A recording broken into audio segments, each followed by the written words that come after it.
Hey everyone, this is Divya and welcome to रिजी maths. So आज के इस लेक्चर में हम लोग बात करेंगे कि कन्वर्जेंस ऑफ सीक्वेंस क्या होता है। कन्वर्जेंस ऑफ सीक्वेंस की डेफिनेशन देखेंगे और इस पे बेस्ड इम्पॉर्टेंट थ्योरम देखेंगे जो कि आपको डायरेक्टली एज अ रिजल्ट भी पता होनी चाहिए और जिसका प्रूफ आपके यूनिवर्सिटी एग्जाम्स में भी बहुत ज़्यादा पूछा जाता है। ठीक है, तो देखो चलो स्टार्ट करते हैं कि कन्वर्जेंस ऑफ सीक्वेंस क्या होता है। देखो, a sequence Sn is said to converge to a real number L if for each epsilon greater than 0 there exists a positive integer m such that Sn minus L का mod is less than epsilon for all n greater than or equals to m। अब इसका मतलब क्या हुआ, मान लो आपके पास में है कोई सीक्वेंस Sn है, वो किसी L को, ठीक है, कोई भी रियल नंबर हो सकता है L, है ना, जो एज इट्स लिमिट आप ले सकते हो। ठीक है, तो इस L को, अपनी लिमिट को कब कन्वर्ज करेगा, इस L को तब कन्वर्ज करेगा जब किसी एप्सिलॉन ग्रेटर देन 0 के लिए यहाँ एग्जिस्ट करे। ठीक है, यहाँ पे एग्जिस्ट करेगा एक m। ठीक है, एक ऐसा m एग्जिस्ट करेगा एप्सिलॉन ग्रेटर देन 0 के लिए, यहाँ पे m एग्जिस्ट करेगा सच दैट आपके पास में इस तरह से, ठीक है, ये जो आपके पास में ना Sn minus L less than epsilon होना चाहिए। ठीक है, कि यहाँ पे एक एप्सिलॉन है, आपको पता है कि यहाँ पे एक एप्सिलॉन है। ठीक है, इस एप्सिलॉन के लिए यहाँ पे एक m भी एग्जिस्ट कर रहा है। ठीक है, और उस केस में आपके पास में ये जो कंडीशन, ये जो चीज़ है, ठीक है, ये सेटिस्फाई होनी चाहिए कि Sn माइनस L का जो मॉड है वो लेस देन एप्सिलॉन होना चाहिए। किसके लिए? n ग्रेटर देन और इक्वल्स टू m के लिए, कि यहाँ पे जो n है ना, Sn के अंदर ये वाला जो n है और जो हमने बोला था m, ठीक है, जो हमने बोला था m जो एग्जिस्ट कर रहा है एप्सिलॉन ग्रेटर देन 0 के लिए। ठीक है, तो ये जो आपके पास में है मॉड ऑफ, ठीक है, कि ये जो आपके पास में है mod of Sn minus L less than epsilon होना चाहिए n ग्रेटर देन और इक्वल्स टू m के लिए। ठीक है, तो मैं वापस से बताती हूँ। देखो क्या है कि आपके पास में एक सीक्वेंस है, ये जो सीक्वेंस है ये L को, किसी भी रियल नंबर L को कब कन्वर्ज करेगी, ठीक है, कब कन्वर्ज करेगी, अगर एप्सिलॉन ग्रेटर देन 0 के लिए एग्जिस्ट करता है एक m। ठीक है, आपको ध्यान रखना है कि यहाँ पे एक एप्सिलॉन है, उस एप्सिलॉन के लिए एक m एग्जिस्ट कर रहा है। m कुछ इस तरह से एग्जिस्ट कर रहा है कि ये जो कंडीशन है Sn minus L is less then, Sn minus L का जो मॉड है इज लेस देन एप्सिलॉन होगा n ग्रेटर देन और इक्वल्स टू m के लिए। ठीक है, तो एप्सिलॉन जो है, एप्सिलॉन ग्रेटर देन 0 के लिए m कुछ इस तरह से एग्जिस्ट कर रहा है कि ये जो कंडीशन है वो ट्रू होगी for all n greater than equals to m के लिए। ठीक है, इस तरह से आप स्टेप बाय स्टेप इस तरह से ध्यान रख सकते हैं और याद कर सकते हैं। ठीक है, अब देखो इसको आप ऐसे भी लिख सकते हो ना, मैंने जैसे भी लिखा Sn जो है, Sn इस तरह से L को टेंड कर रहा है। ठीक है, as n tends to infinite, Sn L को टेंड कर रहा है, जैसे जैसे n जो है वो इनफाइनाइट को टेंड कर रहा है। और इसको आप इस तरह से भी लिख सकते हैं, क्योंकि क्या है, जो अपने पास में जो सीक्वेंस है ना, सीक्वेंस जो L को कन्वर्ज हो रहा है, इसका मतलब L जो है उसका लिमिट पॉइंट ही तो है। देखो यहाँ लिखा है और to have the real number L as its limit. ठीक है, तो आप इसको ऐसे भी लिख सकते हैं, limit n tends to infinite Sn is equals to L। ठीक है, इस तरह से भी आप इसको लिख सकते हैं, है ना। कन्वर्ज, अगर मतलब कोई भी सीक्वेंस जो है वो L को कन्वर्ज कर रहा है, ठीक है, वो कन्वर्जेंट है, तो उसको अपन इस तरह से भी लिख सकते हैं, इन दो तरीक़ों से लिख सकते हैं। ठीक है, तो ये हो गया आपके पास में कन्वर्जेंस ऑफ सीक्वेंस। अब देखो हम बात करेंगे कि यहाँ पे आपके पास में कौन कौन सी थ्योरम आती है जो कि इसके ऊपर बेस्ड है। सबसे पहली जो आपके पास में थ्योरम है वो क्या है, देखो, प्रूव दैट इफ सीक्वेंस, कोई भी सीक्वेंस आपने मान लिया है Xn is convergent sequence then limit is unique. ठीक है, तो यहाँ हमें बताना है, मतलब कहने का मतलब ये कि कोई भी कन्वर्जेंट सीक्वेंस होगा, अगर सीक्वेंस कन्वर्जेंट है, ठीक है, ये चीज़ आपको गिवन है कि कोई सीक्वेंस कन्वर्जेंट है, ठीक है, तो उसकी जो लिमिट होगी ना वो यूनिक होगी। हमें ये प्रूफ करना है और ये ध्यान भी रखना है। तो चलो प्रूफ करते हैं, कैसे होगा।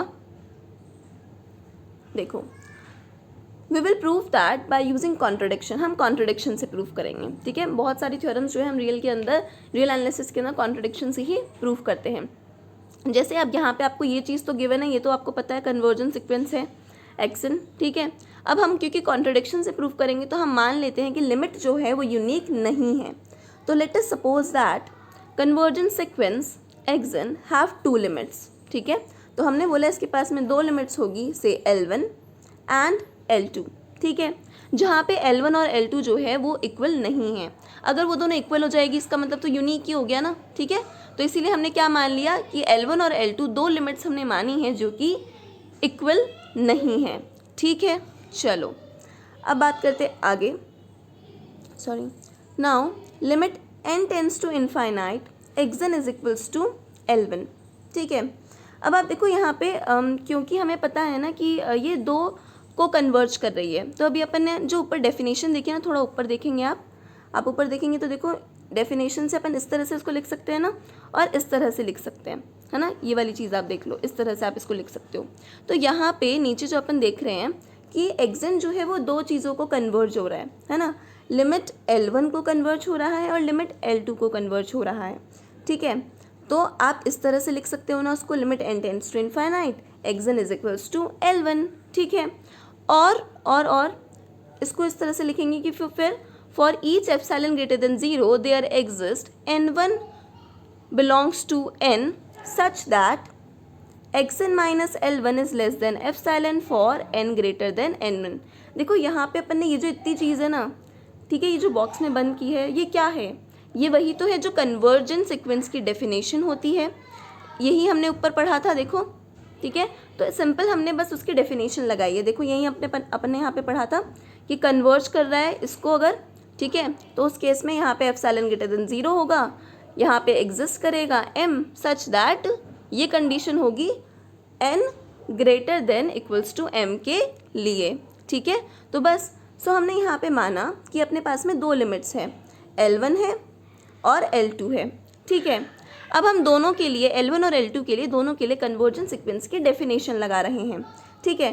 तो हमने सबसे पहले इसको इस तरह से लिख दिया कि limit n tends to infinite x n is equals to L1 हो जाएगा, implies that for each epsilon greater than 0, जैसे कि हमने डेफिनेशन में पढ़ा था, there exist n1 belongs to n, यहाँ पे कोई n1 एग्जिस्ट कर रहा है, ठीक है। हमने जैसे डेफिनेशन में m बोला था ना, यहाँ पे n1 ले लिया, सच दैट एक्सन माइनस L1 का जो मॉड है वो लेस देन एप्सिलॉन होगा for n is greater than n1, ठीक है।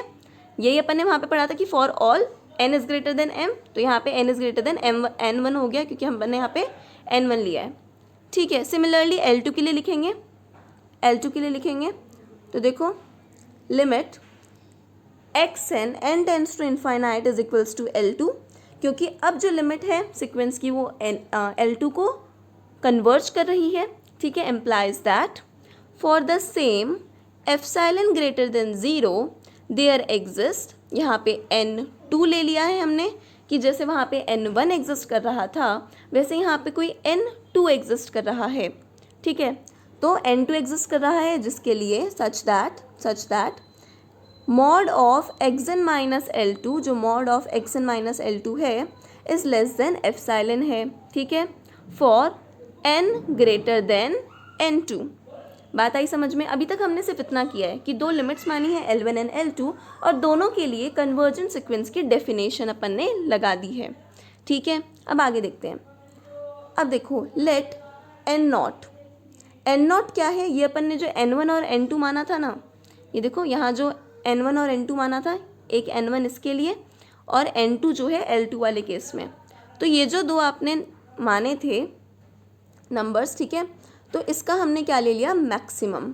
तो n1 और n2 में से जो भी मैक्सिमम होगा उसको बोल दिया n नॉट, उसको क्या बोल दिया n नॉट बोल दिया। Then for each epsilon greater than 0, अब देखो अब इस n नॉट के लिए हम कन्वर्जेंट सीक्वेंस की डेफिनेशन लिखेंगे, ठीक है। तो for each epsilon greater than 0 there exist n naught belongs to n, यहाँ पे एक n नॉट भी एग्जिस्ट कर रहा है, ठीक है। तो action minus L1 is less than epsilon and action minus L2 is less than epsilon, ये दोनों कंडीशंस हमें ऑलरेडी पता है ना, ठीक है। तो बस यहाँ पे वो चीज़ बोली हमने कि N1 और N2 ये जो अपन ने दोनों पढ़ा था उनमें से मान लिया मैक्सिमम N0, ठीक है। जो भी इनमें से मैक्सिमम होगा वो N0 आ जाएगा। और इस N0 के लिए कि for epsilon greater than 0 there exist N0, N0 इस तरह से एग्जिस्ट कर रहा है कि हमने भी दो कंडीशंस ये दोनों चीज़ें पढ़ी थी ना ऊपर, xn minus L1 less than epsilon और xn minus L2 less than epsilon for n greater then N0 हमने यहाँ लिख दिया है। दोनों को एक तरह से साथ में ले लिया, ठीक है। एक तरह से हमने क्या लिख दिया, दोनों को साथ में लिख दिया है, ठीक है, कि एक ये चीज़ हमारे पास है और एक ये चीज़ हमारे पास है इसके लिए। अब देखो, अब हम लेंगे mod of L1 minus L2। अब हमने ये चीज़ क्यों ली है, ठीक है। तो ये देखो हमने क्यों लिया है, क्योंकि जब हम इसमें से xn को ऐड और माइनस करेंगे, ठीक है, जब हम इसमें से xn को ऐड और माइनस करेंगे तब देखो यहाँ पे क्या बनेगा, ये हो जाएगा L1 माइनस xn इसका मॉड, और ये क्या हो जाएगा दूसरा, एक तो ये हो गया और एक हो गया xn माइनस L2, ठीक है। अब देखो ज़रा, ये जो आपके पास में है xn माइनस L2, ठीक है, ये चीज़ तो देखो ये रही, ठीक है, xn माइनस L2 वाली चीज़ ये रही, किसके इक्वल है, लेस देन है ना एप्सिलॉन से, लेस देन एप्सिलॉन से, ठीक है। सेम ऐसे ही ये जो L1 माइनस xn है, मतलब ये जो है, ठीक है, ये वाला जो चीज़ है आपके पास में L1 माइनस xn जो है वो देखो ये रहा आपके पास में, ये भी लेस देन एप्सिलॉन है, मॉड ही तो है, चाहे आप xn माइनस L1 लिखो या L1 माइनस xn लिखो, बात तो एक ही है क्योंकि मॉड है ना, माइनस में तो आ नहीं सकता, तो अपन लेस देन एप्सिलॉन ये होगा, और सेम ऐसे ही, तो मतलब इन दोनों की जगह लेस देन एप्सिलॉन आ जाएगा क्या, ठीक है।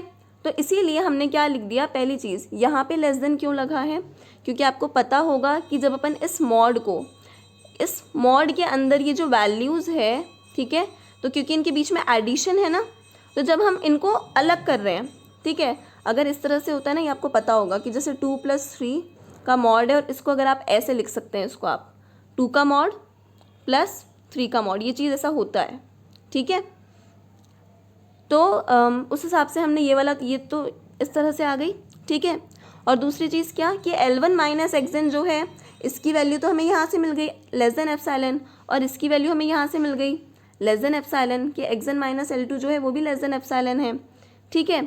तो ये भी लेस देन एप्सिलॉन हो गया, तो यहाँ पे क्या आ जाएगा, एप्सिलॉन और एप्सिलॉन, और ये क्या हो गया 2 एप्सिलॉन, ठीक है। तो इसका मतलब अपने पास में क्या आया कि L1 माइनस L2 का जो मॉड है, ये जो चीज़ है आपके पास में लेस देन एप्सिलॉन आ गई क्या, मतलब लेस देन 2 एप्सिलॉन, बात तो एक ही है तो कांस्टेंट ही ना कुछ, ठीक है, मतलब एप्सिलॉन लो, एप्सिलॉन अपॉन 2 लो, बात तो एक ही है ना, ठीक है। तो उस अकॉर्डिंग अब देखो ये अपने पास में आया, इतना चीज़ अपन को ध्यान रखना है, ठीक है। ये क्या आ गया, लेस देन 2 एप्सिलॉन आ गया for n greater then N0 के लिए, ठीक है। अब देखो, for each epsilon greater than 0 there exist N0 belongs to n such that L1 minus L2 का मॉड लेस देन 2 एप्सिलॉन आ रहा है। अब अपन ने ये जितना भी ऊपर लिखा है ना, देखो यहाँ से अपन लेके चले थे, देखो यहाँ से ये वाली चीज़ जो अपन ने लिखी थी ना, और इस चीज़ को अपन ने इसके इक्वल प्रूफ कर दी, तो इसी पूरी चीज़ को अपन ने शॉर्ट में लिखा, ठीक है, कि देखो for each epsilon greater than 0 there exist N0 belongs to n such that हमारे पास में आया ये कि mod of L1 minus L2 जो है वो लेस देन 2 एप्सिलॉन है for n greater then N0, ठीक है। चलो ये हमारे पास में आ गया, ठीक है। नाउ इफ़ वी टेक, अब देखो, अब अगर आप यहाँ पे एप्सिलॉन की जगह पे तो हम कुछ भी ले सकते हैं, आपको पता है ना एप्सिलॉन ग्रेटर देन 0 होता है, जैसे भी मैंने यहाँ पे बोला था कि एप्सिलॉन जो है, एप्सिलॉन की जगह पे हम एप्सिलॉन अपॉन 2 भी ले सकते हैं, ठीक है, 2 एप्सिलॉन भी ले सकते हैं, ठीक है। शायद मैंने कांस्टेंट गलती से बोल दिया था, उसे मत कंसिडर करना तो यहाँ पे क्या है, एप्सिलॉन की जगह पे आप कुछ भी ले सकते हो, ठीक है, एप्सिलॉन ग्रेटर देन 0 कुछ भी हो सकता है आपके पास में, है ना। तो हमने यहाँ पे क्या मान लिया कि एप्सिलॉन जो है हाफ L1 माइनस L2। अब हमने क्यों माना, बाय चांस, अब एप्सिलॉन क्योंकि कुछ भी हो सकता है, तो बाय चांस अगर एप्सिलॉन कोई इस फॉर्म में हुआ तो हो सकता है ना, अगर ये इस फॉर्म में होगा, ठीक है, अगर ये इस फॉर्म में होगा तो देखो L1 माइनस L2 यहाँ पे एप्सिलॉन की जगह पे मैंने क्या लिख दिया, less than 2 into half L1 minus L2। ठीक है, अब 2 और 2 तो कट गया। अब क्या L1 माइनस L2 का मॉड L1 माइनस L2 के मॉड से कम हो सकता है? क्या आप ऐसे बोल सकते हो यार 2 जो है वो लेस देन 2 है? ऐसा तो नहीं बोल सकते ना। ठीक है, ये तो गलत हो गया। इसीलिए हमारा जो अजप्शन था कि L1 और L2 दोनों इक्वल नहीं हैं, ठीक है, वो क्या हो गया, गलत हो गया। मतलब जो हमने माना था कि L1 और L2 दो अलग अलग लिमिट्स हैं, ये बात गलत हो गई। तो उस हिसाब से हमारे पास में जो लिमिट होगी वो क्या आ जाएगी, यूनिक आ जाएगी। Hence the limit of the sequence when it exist is unique. ठीक है, मैं एक और बार आपको अच्छे से बता देती हूँ हमने क्या किया है।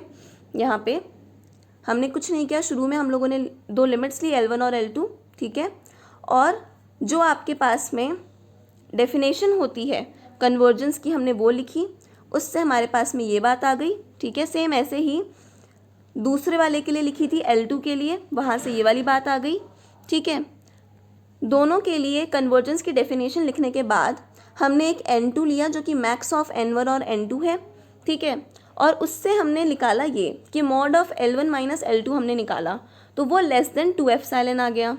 ठीक है, अब एप्सिलॉन की जगह पे क्योंकि कोई भी चीज़ हो सकती है ना, ये कांस्टेंट नहीं है, इसकी जगह पे कुछ भी हो सकता है। ठीक है, जैसे एप्सिलॉन अपॉन 2 भी ले सकते हो आप, है ना, एप्सिलॉन की जगह पे आप कुछ भी ले सकते हो, बस ग्रेटर देन 0 होना चाहिए, कुछ भी बहुत छोटा कुछ भी हो सकता है। ठीक है, अगर बाय चांस अगर एप्सिलॉन जो है मान लो ये हो गया तो हाफ L1 माइनस L2 ही, ठीक है, इस फॉर्म में कुछ ऐसा हो रहा हो, तो हमने ये लेके देख लिया। तो अगर हमने ये लिया तो उस केस में तो जब आप यहाँ पे पुट करोगे इसको, तो एप्सिलॉन की जगह पे आपने यहाँ पे जब पुट किया तो 2 और 2 कट गया, और L1 माइनस L2 का mod less then L1 minus L2 हो गया। ये कैसे हो सकता है यार? क्या कभी 2 2 से छोटा हो सकता है? क्या कभी 3 3 से छोटा हो सकता है? ये दोनों तो इक्वल है ना, 2 और 2 तो इक्वल हुए।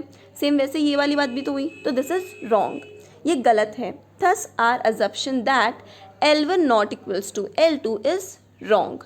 ठीक है, तो उस केस में आपके पास में क्या आ जाएगा, hence the limit of a sequence when it exist is unique. Hence